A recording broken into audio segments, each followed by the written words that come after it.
Hello সবাইকে, কেমন আছো তোমরা সবাই? আশা করি ভালো আছো, সুস্থ আছো। আবারও নতুন একটা ব্লগ নিয়ে হাজির হলাম তোমাদের মাঝে। আশা করি ভালো লাগবে। দেখো, এত গরম পড়েছে, আমি গরমে বারান্দায় এসেছিলাম। আসার পর দেখি কেমন একটা বেলি ফুলের গন্ধ পাচ্ছি। হ্যাঁ, কিন্তু ফুল খুঁজে পাচ্ছি না। তো অনেক খোঁজাখুঁজির পরে দেখলাম যে এই বাটারফ্লাইয়ের মাঝখানে এই ফুল দুইটা। আমার তো সকালের কাজ, পুজো দেওয়া সব শেষ, কিন্তু আমি এই ফুল দুইটা তখন দেখতে পাইনি। এখন বারান্দা আসার পর গন্ধ পাচ্ছি, কিন্তু ফুল খুঁজে পাচ্ছিলাম না। দেখি যে এখানে দুইটা ফুল আছে। তো যাই হোক, কী করার, এদের হয়তো ভাগ্যে ছিল না পূজা দেওয়ার। যাই হোক, আমি রান্না করতে চলে আসছি। এই গরমে আসলে কি খাবো, কোনো কিছুই খাবার ভাল লাগতেছে না। এত গরম, অসহনীয় গরম।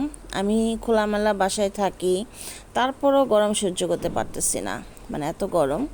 তো ভাবলাম আজকে পান্তা ভাত খাবো, কারণ অত খাবার দাবার ভালো লাগছে না। তা যেই কথা সেই কাজ। আর ছেলে যেহেতু আজকে তার বন্ধুর ভাইয়ের বৌভাতে যাবে, তো অত ঝামেলা নাই, কারণ আমার ছেলে তো আবার এসব খাবে না। আর কালকে রাতের ভাতও কিছু ছিল, তা ভাবলাম যে ভাতগুলো তো নষ্ট হয়ে যাবে, আমার একা খেতে হবে। সেজন্য ভাবলাম যে পান্তা ভাতের আয়োজনই করে ফেলি, সেটাই ভালো হবে, দুজন মানুষ চলে যাবে। তো প্রথমে দুইটা মাছ ভেজে নিলাম, তারপরে শুটকি, পুঁটি শুটকিগুলো একটু ধুয়ে পরিষ্কার করে ভেজে নিয়েছি। এখন পেঁয়াজ, রসুন, লবণ, মরিচ দিয়ে শুটকিটাকে ব্লেন্ড করে নেব। এই তো এখন আলু ভর্তা বানাবো। আলু ভর্তা তো আসলে আমরা সবাই জানি, তারপরও যেহেতু আজকে আয়োজন করছি, তাই সব কিছুই তোমাদের সাথে একটু শেয়ার করলাম। আলু ভর্তা আসলে আমার কাছে খুব ভালো লাগে। আমি কিন্তু আলু ভর্তা দিয়ে মুড়িও খাই। আমার তো ভীষণ ভালো লাগে আলু ভর্তা দিয়ে মুড়ি মেখে খেতে। কে কে খেয়েছো আমাকে একটু জানাইও। আমার কিন্তু ভীষণ ভালো লাগে। আমি প্রায় সময় আলু ভর্তা করলে দেখা যায় মুড়ি দিয়ে খেয়ে থাকি, আমার কাছে ভালো লাগে। তো যাই হোক, ভিডিওর এই পর্যায়ে এসে তোমাদের কাছে একটা অনুরোধ রইল, প্লিজ একটা লাইক দিয়ে ফুল ভিডিওটা কন্টিনিউ করো, কারণ আমার টাইম ওয়াচ একদমই নাই। তো তোমরা একটু কষ্ট করে আমার ভিডিওটাকে একটু ফুল ওয়াচ করে দিও। আর যারা আমার ভিডিও নতুন দেখছো, তাদের কাছে অনুরোধ, যদি আমার ভিডিওটি তোমাদের কাছে কোনো একটা অংশ ভালো লেগে থাকে, তাহলে প্লিজ সাবস্ক্রাইব করে আমার পাশে থেকো।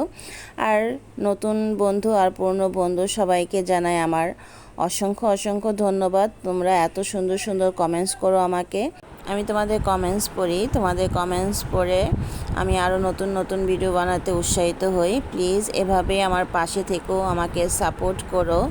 আমিও তোমাদের পাশে আছি, সাপোর্ট করব। আমি যার ভিডিও দেখি একদম লাইক দিয়ে ফুল ওয়াচ করে আসি। প্লিজ তোমরাও একটা লাইক দিয়ে ফুল ওয়াচ করে দিও, তোমাদের কাছে অনুরোধ রইল।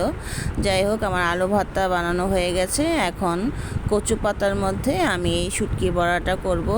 তো আমি যে শুটকিটা ব্লেন্ড করেছি, কিন্তু একদম মিহি করে নেই।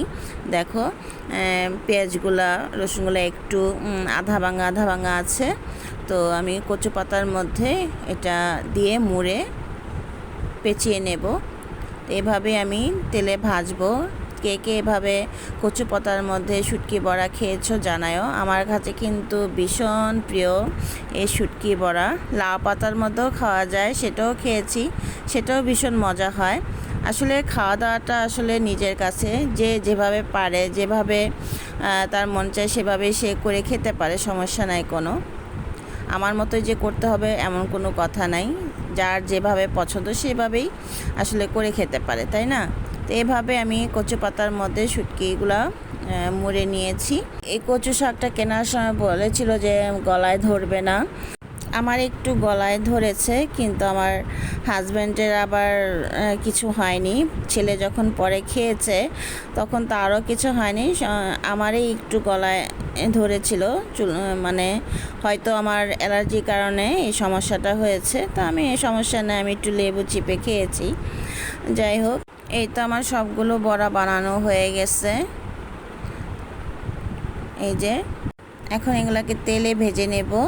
তো যে কড়াইতে মাছ ভেজেছিলাম সেই তেলের মধ্যে এখন বড়াগুলোকে একটু ভেজে নেব। বেশি সময় লাগে না, অল্প সময়তেই হয়ে যায় আর কি। এই তো এখন আমি পান্তা ভাতটা রেডি করব। আজকে সব মাটির হাঁড়িতে নেব, মানে দেশি খাবার দাবার আর কি। তো এগুলা কিন্তু কালকে রাতের ভাত আমি জল দিয়ে ভিজিয়ে রেখেছিলাম। ভাত রাতে তেমন একটা খাওয়া হয় নাই, গরমের জন্য আসলে কেউ ভাত খায় নাই, রুটি খেয়েছিল, সেজন্য এই ভাতগুলা রয়ে গেছে। তো ভাবলাম আজকেই খাবো। তো এই তো পেঁয়াজ মরিচ দিয়ে রেডি করে নিলাম। এই যে আলু ভর্তা, আমার হাজব্যান্ড আবার অনেক ঝাল খায়, আমি এত ঝাল খাই না, আগে খেতাম কিন্তু এখন খেতে পারি না, কিন্তু আমার হাজব্যান্ড অনেক ঝাল খায়। এই তো মাছ ভাজা। আজকে সব মাটির জিনিসের মধ্যে আয়োজন করেছি, গ্রাম্য গ্রাম্য ভাব, মানে এরকম একটা ফিল আসলে নিতে চেয়েছিলাম। যাই হোক, তো এই তো আমার শুটকি বড়া হয়ে গেছে। মাটির জিনিসে রান্না করলে আসলে শরীরের জন্য অনেক ভালো।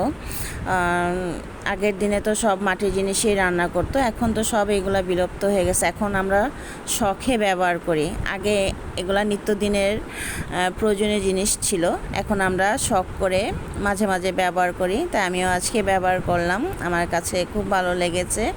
আর গরমের মধ্যে পান্তা ভাত খেয়ে আসলে সত্যিই অনেক ভালো লেগেছে, শান্তিতে তৃপ্তি সহকারে দুটা ভাত খেয়েছি। পান্তা ভাত শরীরকে ঠান্ডা রাখে, তাই তো গ্রামের মানুষরা পান্তা ভাত বেশি খায়। আমিও আগে অনেক খেতাম, কিন্তু এখন তেমন একটা খাওয়া হয় না। পান্তা ভাত খেলে দেখা যায় অনেক ঘুম পায়, সে কারণে আর কি। তো আজকে প্রচণ্ড গরম, সে কারণে আজকে পান্তা ভাত খেলাম, খুবই ভালো লেগেছে। কে কে আমার মতো পান্তা ভাত খেয়ে থাকো একটু জানায়ও। তো বিকেলবেলা গরমে আসলে ঘরে থাকা যাচ্ছিল না, ছাদে উঠেছি, কিন্তু ছাদেও দেখা যায় কোনো বাতাস নাই, এত গরম। আকাশটা দেখো কেমন হয়ে আছে, কেমন একটা ভাবসা গরম, মানে ঘরে তো থাকাই যায় না। ছাদে উঠেছি, সেটাও গরম, মানে খেয়ে শান্তি নাই, কাজ করে শান্তি নাই, চলাফেরা করে শান্তি নাই, এত গরম পড়েছে। আমরা বাসায় টিকতে পারি না, যারা দিনমজুর তাদের অবস্থা কী, যারা রিক্সা চালায় তাদের অবস্থা তো খুবই খুবই খারাপ, মানে দেখে না অনেক খারাপ লাগে, কিন্তু কি করব, কিছু তো আর করার নাই বলো। এই যে দেখো নিচ থেকে এই গাছটা একদম ছাদের উপরে উঠেছে, নিচে দেখো রাস্তা, এটা কিন্তু ব্রিজের মতোই করেছে এই পুরা জায়গাটা।